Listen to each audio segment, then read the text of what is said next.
Hey there, I'm Fraser Lewis. I'm from the Faulkes Telescope Project, which is based in Cardiff and Swansea in Wales. I'm also part of the Faulkes Telescope Project Europlanet group in Germany and the National Schools Observatory, which is in Liverpool, which supports the activities of the Liverpool Telescope.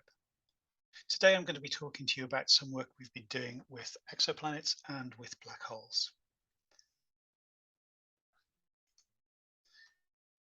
The Faulkes Telescope Project provides telescope time for free. It provides this to teachers throughout the world. Used to do it to UK and Ireland only, but we now do it to anyone in the world. And our time comes through the Las Cumbres Observatory network. So it's on 2 meter, 1 meter, and 40 centimeter telescopes. On top of providing telescope time, we also provide teachers with resources, such as how to determine which targets are suitable, how to download data, how to do image processing, and how to do photometry. If you'd like to find out more about the project, we have a couple of posters presented by my colleague Sarah Roberts at this conference. There are three 2 meter telescopes, and as we know in astronomy, aperture is almost king, I guess. It's very important. And these large telescopes are dotted around the world. There are two, which are Faulkes Telescope Project telescopes in Hawaii and in New South Wales in Australia. There's also a third 2 meter telescope, a similar looking or similar type of telescope called the Liverpool Telescope, which is in La Palma in the Canary Islands. And all of these are working in education and providing educational resources and time on the telescope for teachers, other educators. As part of the work I do, I've designed some activities. We call them IBSI, or inquiry-based science education type activities, extended activities, project-led activities, if you prefer. There's one at the web link you can see here, which is using the exoplanet.eu website to pull down data on all the known exoplanet systems and to kind of basically plot one parameter against another parameter, looking for trend lines and understanding something about the overall population of exoplanets. So that's a very data-led activity that we do.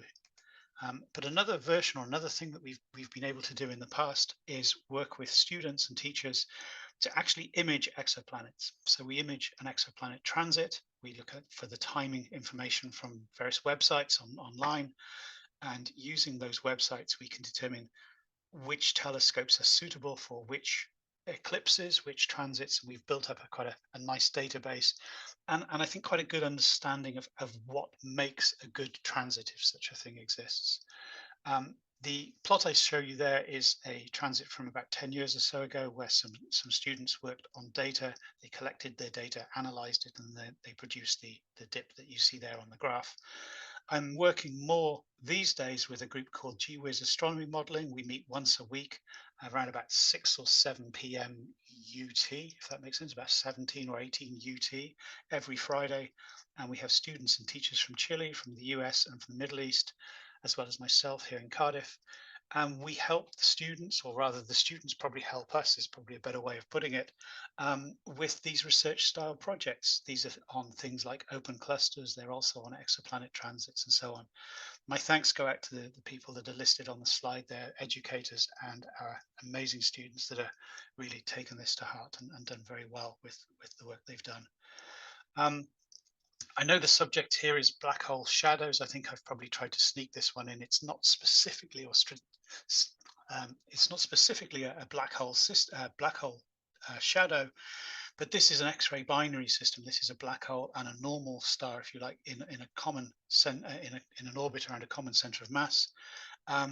We have some data on many of these systems, and this particular data set shows a very obvious sine wave. Sine wave suggests orbital modulation or orbital motion, and indeed that's what we see. We can actually measure the time of this orbital period, and from that, using Kepler's laws, we can go on to determine the mass of the compact object.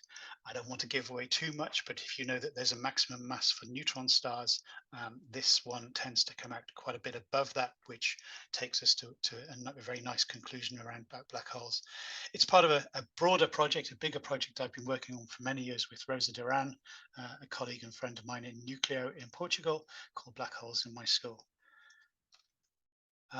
As part of that work as well, every now and again we get students who come along who do that little bit more, that little bit extra. And I wanted to highlight this one as one example where a student that we were working with went off and found an interesting system that we were already interested in, took some data, and that data ended up being in a AppJ paper a couple of years back. So we were very proud of being able to put the teacher, the educator, Rosa Duran, and the student themselves in this paper, which again, we should do more of that. We'd like to do more of that, but it's a really long process, as you might imagine. I will leave you with my contact details. Please contact me. I know that these talks are quite short and we can only really show a little subset of what we do. But if you're interested in what we do, email me or have a look at the resources there. Thank you for your time and look forward to some questions in the roundtable. Thank you.